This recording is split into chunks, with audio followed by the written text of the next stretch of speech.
O zubila mina shita na razi. Ala kama karamɔgɔ ko di baasi t'i la. Baasi tɛ na. Ala kana baasi t'i la. Ami ami ami. Karamɔgɔ, question dɔ b'an bolo yan bi. Ko minnu bɛ sun don. Ka tila ka sun tigɛ. Awɔ, silamɛdenw yɛrɛ kɔni. Parce que a tigi bɛ k'a fɔ k'ale ɲɛ de ye nin tigi ye. K'a ye jisuma mugana de san. K'a bɛ dakumuguri. A ye mun turu a ma tigɛ dakuru ɲɛ fila kan. Tɔgɔ taara min? Wa n'a donna so kɔnɔ a bɛ ɲɛ kumu i n'a fɔ k'a ye tile bɛɛ kɛ sun na. Dutigi de don. Alhamdulillah. Kalande. Maa minnu bɛ sun ka sun tigɛ. I k'a dɔn k'a fɔ. A bilayi. N t'an balimamusow t'a fɔ. Sabula ka d'a kan olu ta bi faamu. N balimamusow. N'olu bolo bɛ ji la.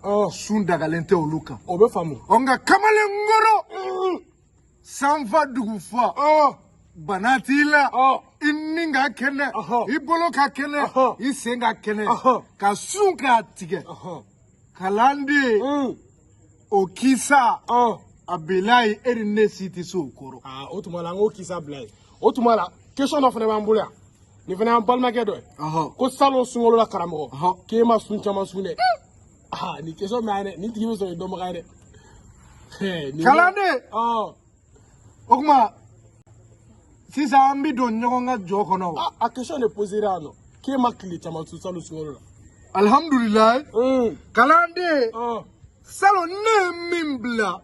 N b'a fɔ jama ye. O tuma la jama tulo b'i la. Ala kama karamɔgɔ a baara ci. A bilayi ne ye tile min bila. Tile 28 dɔrɔn. Karamɔgɔ tile. Sinon n y'a bɛɛ sun. Tile 28. 28. O bilali ye kojugu ye wa. Ala kama karamɔgɔ. Karamɔgɔ. A kɛra di Kalanden. Question dɔ sera yan dɛ.